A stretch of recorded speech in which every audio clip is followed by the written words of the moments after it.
Today, we're diving deep into the XRP Rich List, and trust me, what you're about to discover will completely change the way you look at Ripple, XRP, and crypto's power dynamics. Let's start with the undisputed king of the XRP ecosystem, Ripple Labs.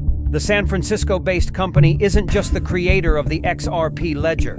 It's also by far the largest holder of XRP in existence. Ripple controls roughly 42% of the entire 100 billion XRP supply. That's not just a huge number, that's nearly half of the entire pie. To put it into perspective, imagine one company holding almost half of all gold in the world. You'd better believe they'd have some serious influence over the market.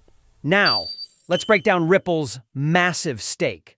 First, about 4.5 billion XRP is held in liquid form, ready for operational use. But here's the real jaw-dropper. 35 billion XRP is locked up in escrow. This escrow system isn't random, it's carefully designed. Every month, 1 billion XRP is automatically unlocked using a smart contract on the XRP ledger. Think of it as a predictable drip feed of liquidity into the ecosystem. But here's the genius behind it. Ripple doesn't just dump all that XRP into the market. That would crash prices instantly. Instead, the company only uses what it needs, usually less than 40% of the unlocked amount, and the rest? It gets relocked. In fact, Ripple has relocked 60% or more of the tokens every single month. This treasury management strategy ensures two things. Ripple always has enough fuel for its operations and for powering its on-demand liquidity service. That's the global payment engine many banks and businesses rely on. At the same time, it keeps supply under control, preventing XRP from being devalued by oversupply. Now imagine this.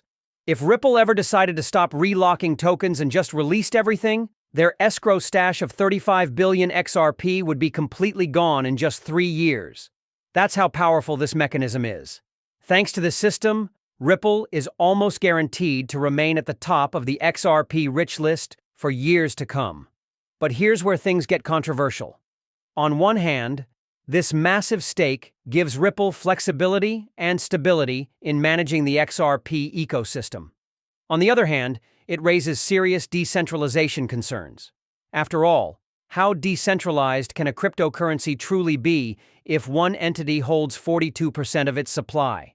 It's a double-edged sword. Yes, Ripple ensures XRP doesn't spiral into chaos. But critics argue that this level of control goes against the very ethos of cryptocurrency, which is supposed to be open, permissionless, and decentralized. And here's another surprising fact most people don't know. Did you know there are over 6.6 million active XRP wallets out there? Sounds like a massive community, right? Well, not so fast. The reality is, many of those wallets are tiny, inactive, or even duplicates. In fact, a huge chunk belongs to users who maintain multiple addresses. When you strip all that away, analysts estimate there are probably fewer than 1 million unique XRP holders worldwide.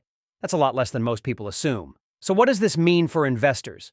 Ripple's dominance is either a strength that keeps XRP's ecosystem running smoothly, or a weakness that threatens its decentralization.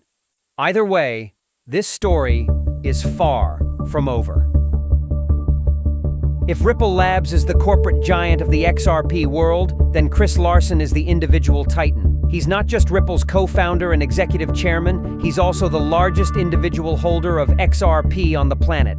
Larsen controls an eye-watering 2.5 billion XRP, worth roughly $7 billion. That's billionaire status built almost entirely on crypto, but Larsen doesn't keep his fortune in one place. His holdings are spread out across 8 separate crypto wallets, all of them tagged and tracked by blockchain explorers. Think of it as a digital empire, with vaults scattered across the XRP ledger. Here's where it gets fascinating. Wallets 1 through 4 each hold just over 500 million XRP. And here's the kicker. They've never made a single outbound transfer. Zero. These untouched funds go all the way back to 2013 when Larsen received them as part of a founder's gift. But not all his wallets are frozen in time. Wallet 5 has been much more active.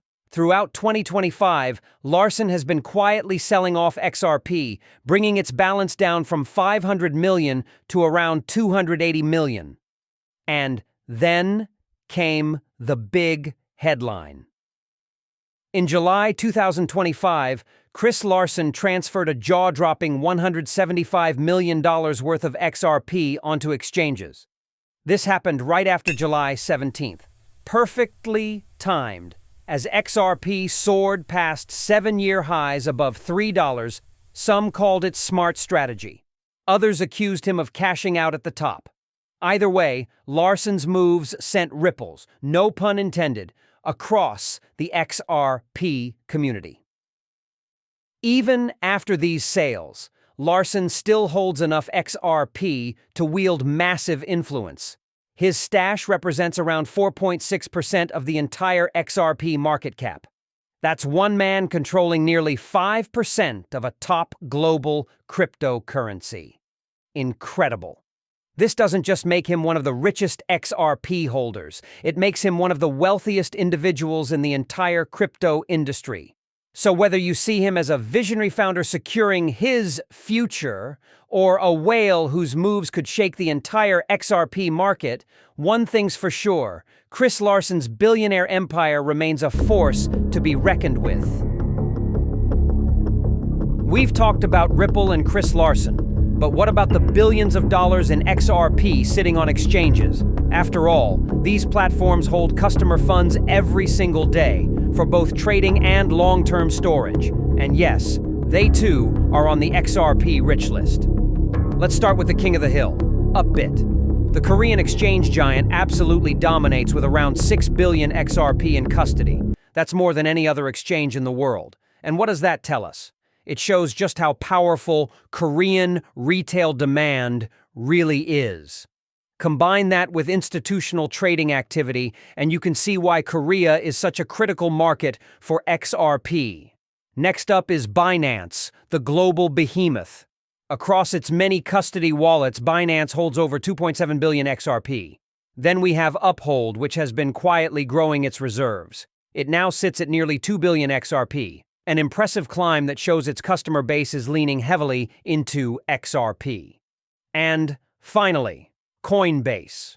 Once a major custodian of XRP, Coinbase now holds about 780 million XRP.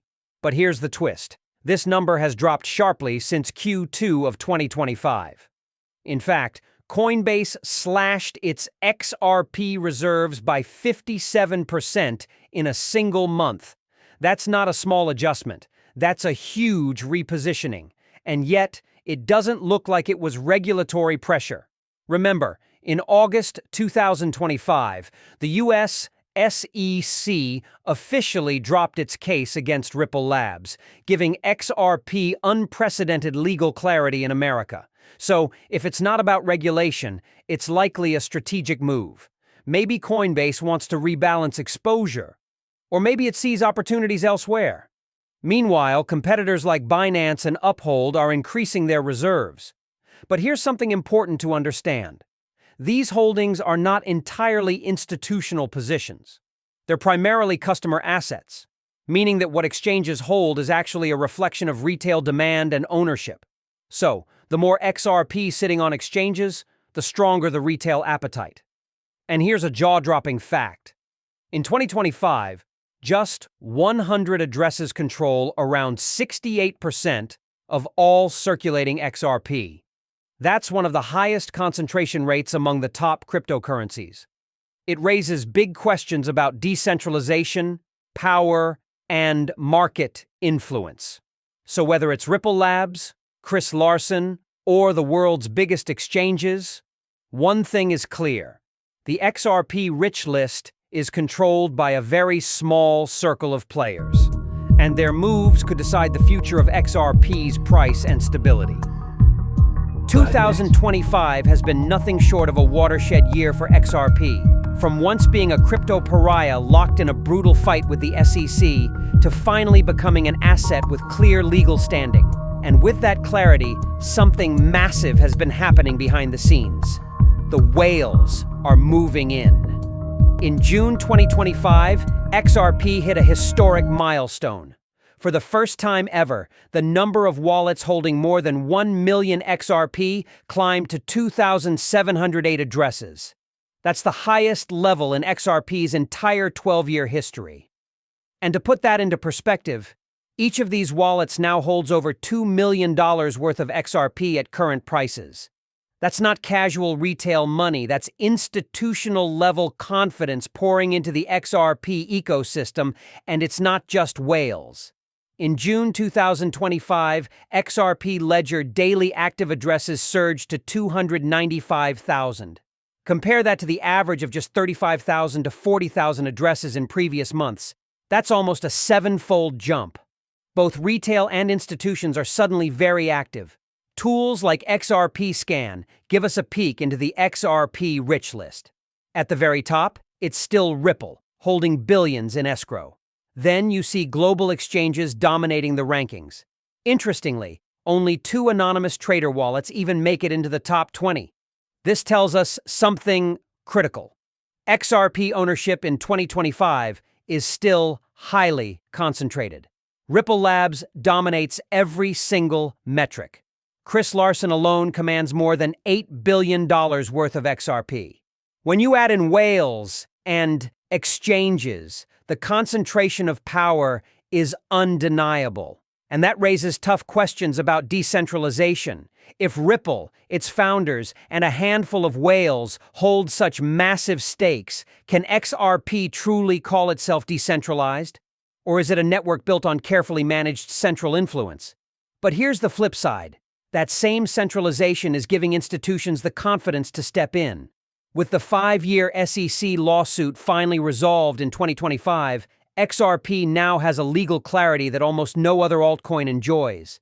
That's a huge advantage. Exchanges, too, are stockpiling at historic levels, not for themselves, but for their customers. Deposits are swelling, which shows retail investors are still very interested, even with concerns about concentration. So here's the bottom line. 2025 marks the rise of the whales. Institutions, exchanges, and Ripple itself now dominate the XRP landscape like never before.